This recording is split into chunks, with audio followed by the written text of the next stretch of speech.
Hey, welcome to another edition of Spotlight On. This week's show is coming to you from the Hot Stuff Clinic up at Hatteras Park that the Danbury Westerners had a few weeks ago. We're going to break this down into 4 parts. We're going to have 4 different shows, so because there was a lot of guest speakers. So unfortunately, within a half-hour show, you can only show so much footage. But there was a good turnout. We had about a 25% increase from last year, which is always helpful. There was good atmosphere for the day. There was a lot of prizes. So there's a lot, like I said, there was a lot of good talking, a lot of stuff. Especially talking baseball here in the middle of February. So, but that's what we're going to be talking about tonight. Bart Pasterna was the master of ceremonies, as always. And in our show for tonight, Mike Malone and Mario Tiani. Mike Malone is our president for Danbury Westerners, and Mario Tiani is the commissioner of the NECBL, New England Collegiate Baseball League. Also on the show tonight will be Terry Whalen, the general manager of the Danbury Westerners, and Jamie Shepchick, who is the Danbury Westerners head coach. So that's what you'll be seeing tonight. It's been very busy the last few weeks. We just had the Chili Fest yesterday, matter of fact, and there was a very outpouring of people that came out to support that, which you'll be seeing in upcoming, probably be about a month from now, time we get everything, sorted out. But we had a lot of people that showed up for that day, for yesterday. So, and there was great music. Dave King played, so his music was great. So, plus there was a few other acts. And it was just all around. We had a very good day. If you'd like to be a guest on my show, you can reach me at 203-417-7929 or 203-748-5456. You can also reach me at rbrought@snetnet or rbrought@gmail.com. You can also reach me at MySpace/Spotlight1966, or you can reach me at Facebook.com. And as always, please give me at least a week's notice so we can get a crew together, and we just for time and scheduling. And as always, please watch every Tuesday night at 9 p.m. We repeat at 11:30 a.m. on Thursday mornings. So we're going to get into the show, and Bart, take it away. And we want to introduce some of the folks who are responsible for the Westerners, number one, and for some league doings as well, as we bring up a man who has restored the presidency to great heights of the Westerners, the only president whose public polls continue to go up and up. We welcome Mike Malone, and we welcome the impresario of the New England Collegiate Baseball League, Mr. Mario Tiani.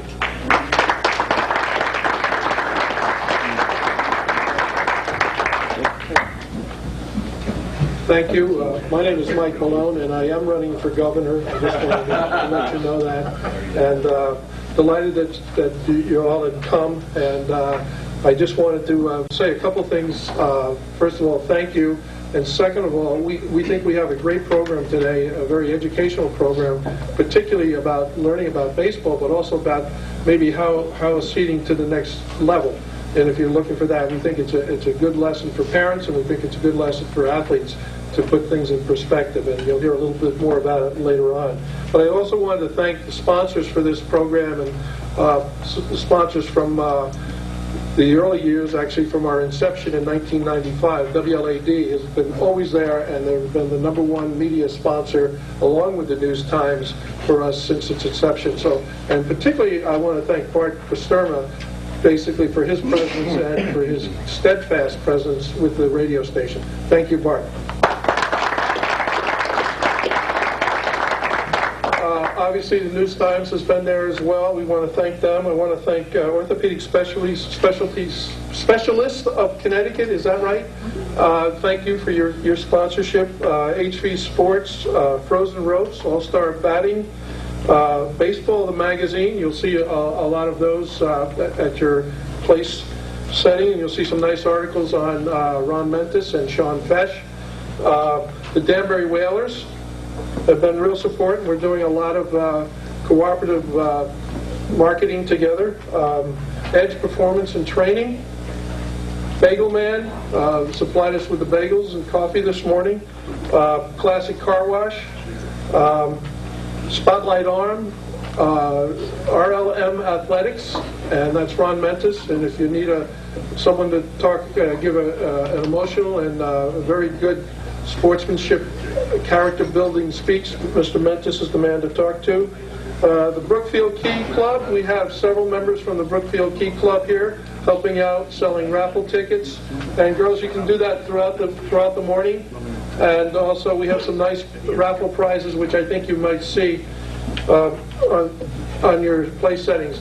Other people we want to thank is the Kiwanis Club. The Kiwanis Club has been a big supporter of the Danbury Westerners over the last few years.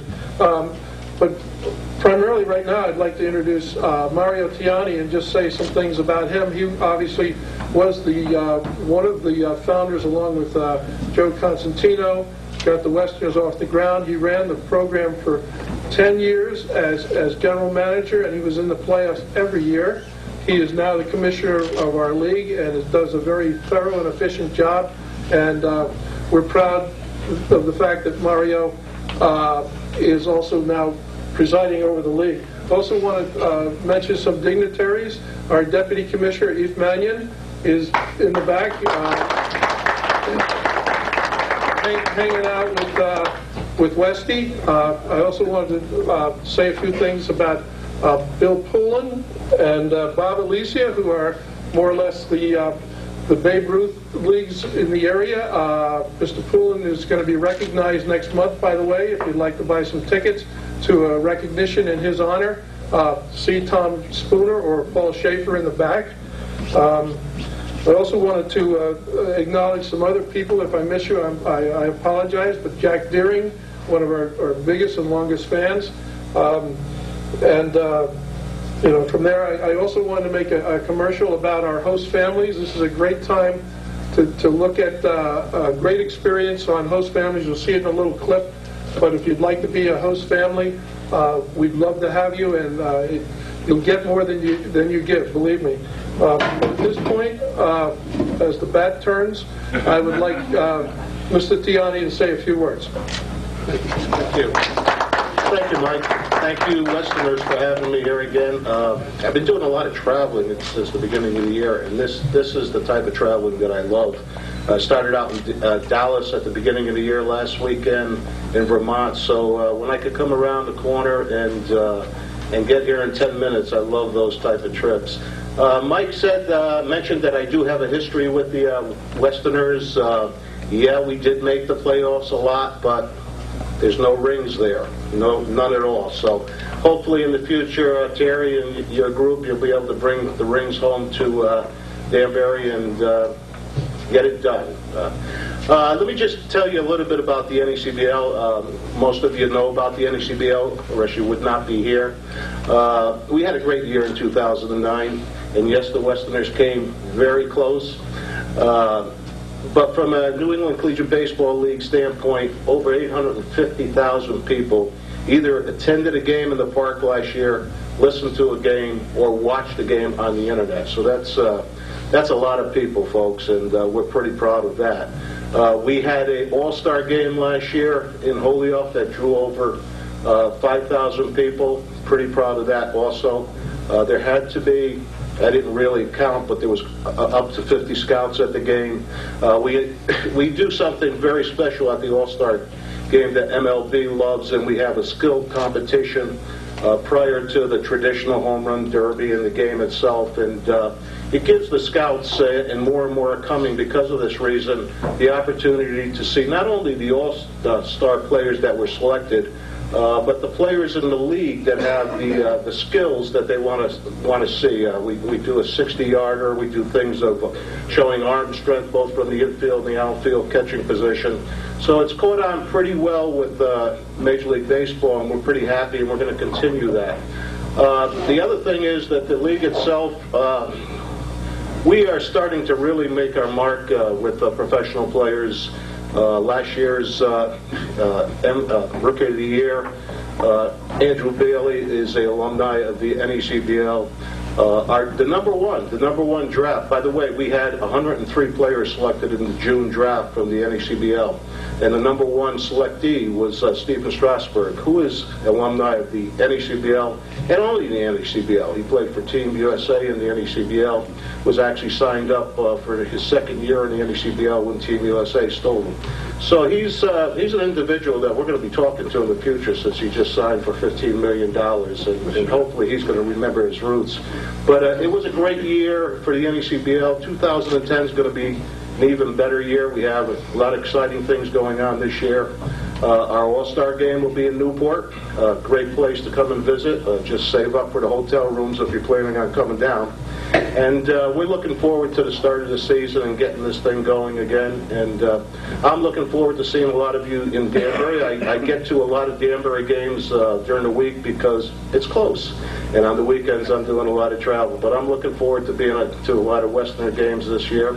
And we're looking forward to our playoffs and another exciting league champion being crowned. And what I'd like to just say in conclusion is, come out and support this team and tell your friends about it.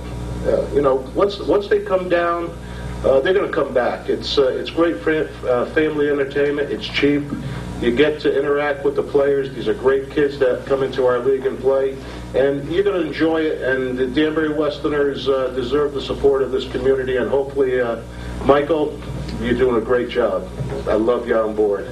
Terry, you're doing a great job. So let's get out there and support the NECBL this year and bring the fans into the stands. Thank you.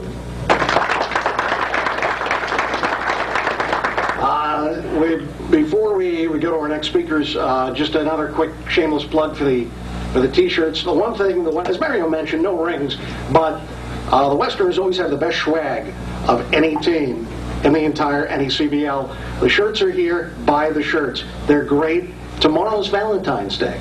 Perhaps you haven't gotten a gift yet. Okay? This will be warm and comfy, and you can pretend it's baseball season. And we appreciate you being here on Valentine's weekend with the game that we love, baseball and the Westerners, as we bring up for a discussion of the 2010 rosters, the recruiting process, as well the general manager Terry Whalen and skipper Jamie Shevchik.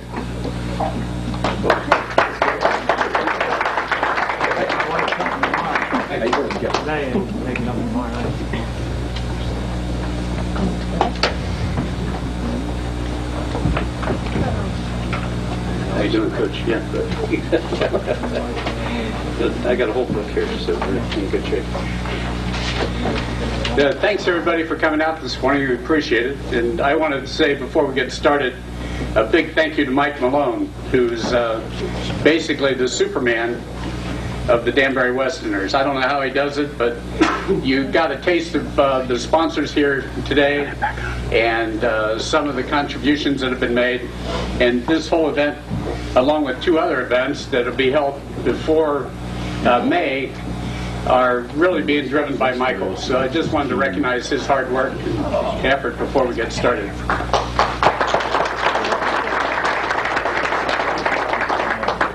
In addition, he did a great job introducing all the celebrities. But I'm going to talk a little bit about recruiting and lead into Jamie's talk on just what our team is made up of and the things that we're trying to achieve on the field. But one of the celebrities I missed was my proudest recruit and my number one recruit my first year. And we built the team pretty much around him, and we made the playoffs the first year. And that's the last year we made the playoffs in the last 5 years. But Mike Tarsi, who's here from our own, who's been with the Twins now for a couple of years and is pitching down in Fort Myers. and we expect to see him up in New Britain in the very near future. So thanks for coming, Mike. You'll be hearing more from Mike. He'll tell you about his own experiences, and he can clarify maybe some of the comments I made. So. I just wanted to lead into Jamie and tell you a little bit about how we do recruiting, what's involved, and some of the nuances, I guess. When I started 5 years ago, and I went to my hearing up at the board of directors, the NECBL, to see why I wanted to get involved with this and what I knew about baseball, and if I could really do the job here in Danbury.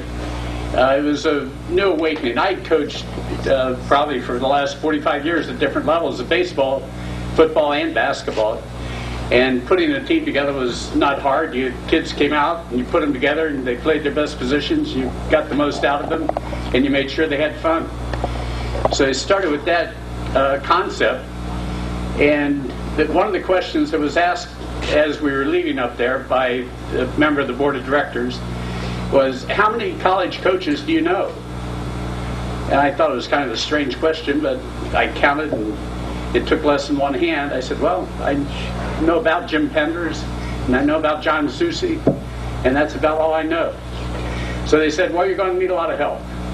And they said all the other general managers were there, and they'd had a lot more experience than I. And they said, if you need help, give us a call. And sure enough, those first couple of years, it paid a lot of dividends. But we started out having a full-time job. In addition to this full-time job, there's not really a lot of hours in the day, and you get calls starting probably in August from coaches and scouts and parents trying to place their players, and it's really just fielding all that takes a lot of time. Trying to evaluate and assess and balance a team takes a lot of time, and is really a lot more than one person could do. I was fortunate to build the first team around Mike, and we brought in some other talented players, and we made the playoffs. Second and third years, we didn't do quite so well. And but one of the smart things I did, I was able that third year to get Jamie, who was an outstanding coach from Keystone College, and loves the game, knows the game, just eats and breathes the game. And I was able to bring Jamie on board, and after the first year, he said, you know, this recruiting thing is key. He said, I'd like to help. And I said, come on board, let's do it. So along with Jamie and Steve Weisensale, professor up at UConn, whose first love is baseball as well, we started going through rosters, taking those calls that I got, and looking at players that had been drafted out of high school, and we had a list of about 300 players that we started with before we started getting the phone calls from coaches and parents and players. So we took that, and in 2008 we had a pretty good year. We came close to making the playoffs, but didn't quite make it. The following year we decided to build on that, and we kept Jamie and Steve and myself together, and we added Corey Mascara, coach. He played for us 2 years ago. He coached the year before, and he just loved it, and he wanted to stay. And if any of you have had the pleasure of meeting Corey, he talks 24/7. And there isn't a subject he can't talk about, and the subject he talks about mostly is baseball. And there isn't a coach that he hasn't met in the country, I don't think. He knows all 2,000 college coaches, I believe. So he picks up the phone and calls them, and he was a huge part of the recruiting for the 2010 season. Jamie will get into a little bit of that, I think, so I won't go on too much more about that. But just evaluating players, trying to get the kids. We've had outstanding individuals in here. I don't think that it takes only a finger or two to count the ones that haven't been just outstanding young men. And we've been highly successful, but we're trying to compete with the likes of Newport, who was ranked 6th as a summer team in the country last year. With all the summer teams in the country, they're ranked number 6, and they're perennially playing for the championship. Vermont, New Bedford, Keene, all of these teams have outstanding teams each year. And to be competitive, we had to raise the scale, and we think we did that in 2010. And we're ready to fight for a division title, and maybe even our hopes are to eventually bring back the Fay Vincent ring to Danbury.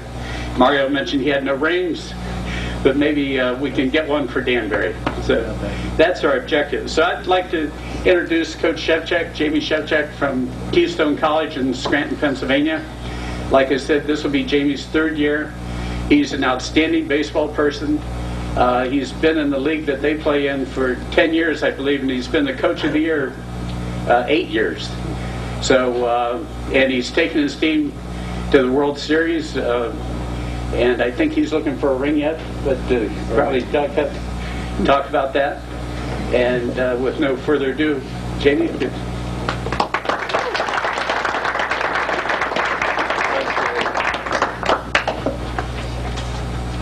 Recruiting at both levels for my college team and for the Westerners, I thought that recruiting at the Westerners would have been a piece of cake a few years ago. I mean, how in the NECBL, one of the most prestigious leagues in the country, when I jumped into this, and I asked Terry that I wanted to get involved in the recruiting process. I thought it was going to be pretty easy. Much to my chagrin, it was just as hard as recruiting at the college level that I do every day. Baseball coaches throughout the country, they're not afraid to admit that you're only as good and your teams are only going to be as good as how well of a recruiter you are. And the same goes for Matt Keystone. And recruiting at a Division III level, in the hills of northeastern Pennsylvania with a school of about 2,500 kids, is an absolute nightmare throughout the year. It's literally a 12-month process. So I spend a majority of my time, myself and my coaches, just recruiting our tails off all year long. Every kid that we recruit, is talented enough maybe to play Division I, Division II. Division III baseball is always in the back of their mind, but it's usually a last resort for a lot of kids. This past year, we started recruiting a pile of kids in August, and they wound up committing to Keystone College 6 days before classes started in the following August. And that's the kind of process that I end up going through every year. So when I jumped into the recruiting with the Westerners, I thought it was going to be easy. We started doing it last year. Coming into the year, we thought we had a great roster. On paper, it looked real good. We get into May, getting ready to go. And after the long, grueling season of college baseball, we start getting the phone calls. Broken ankle, broken wrist, this guy's banged up, this guy's banged up, this guy doesn't want to come into Danbury, this guy's staying home. And then the draft rolls around and we lose our top players of the draft. So we wound up losing about 8 or 9 guys last year right before the season started. Guys that we spent a lot of time recruiting. And when we got into recruiting for the Westerners, I literally had no idea of the amount of summer baseball leagues that were spread throughout the country. It seems like every state, every town now has its own summer baseball league. So kids are tending to stay a little bit closer to home. They don't want to travel. They don't want to go away for the summer. We're making all these phone calls to college coaches with our list that we have of, like Terry said, 300-400 recruits. And it was a tough sell. I mean, it was a tough sell last year. Towards the tail end of our season this past summer, I had to plead with my wife to give me one more chance to get back here one more year. I need to come back for one more year. There's no way that I can step away from a team or step away from where we came this close from getting into the playoffs. And the amazing thing about it was, you start off the year and there was, 200 fans, 300 fans. We were, I believe, 6 games out of the playoffs with 12 games to go or 13 games to go, and we made a pretty good run and had to play a play-in game. And unfortunately, came up a game short, but there's just no way in hell I could step away from that. And so I had to literally beg to let me come back one more year. We got Corey Muscar together and Steve. And Steve, I want you to stand up just so everybody knows who you are, because he played a great part in the recruiting. And I said, we need to figure out what we need to do to compete against the Cape or these other teams that are in the NECBL, to put together a roster that, not only that we're going to make a run into the playoffs, but make a run for the championship. So we started doing that late June, early August, put the list together, started making the phone calls, and started to get the commitments. And this process went over a few months, and I told Corey and Steve that we want to get these guys wrapped up probably by the end of October, because the longer we wait, the more opportunities these kids to have to go throughout the country. And if you can see by the paper that you guys have in front of you, the roster, it looks pretty impressive so far.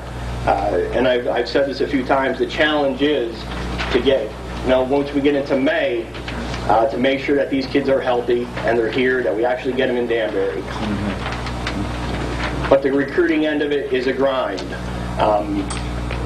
Corey Mascara, like Terry said, is one of those guys that if he calls me 6 times a day, I can imagine what he's doing to every other college baseball coach in the country.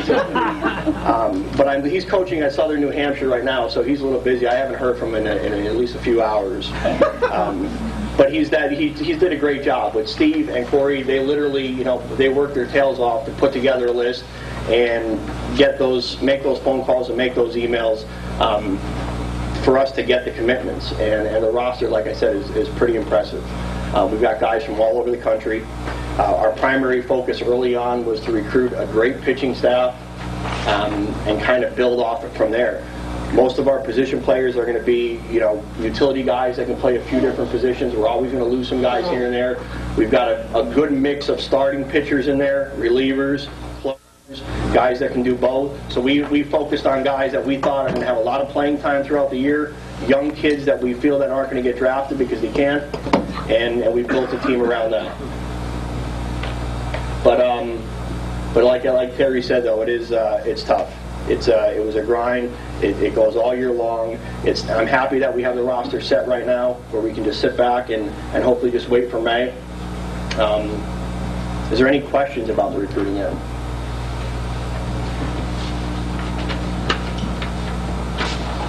Well, I appreciate you guys inviting me here today. Hopefully I get a chance to see you guys out at the field. It's a nice product. We feel that if we can keep this team together, that like I said, not only do we want to make a run to the playoffs, but we want to make a run to possibly get into the NECBL championship. It's going to be an exciting summer, and I look forward to being a resident here for 2 more months again. Thank you.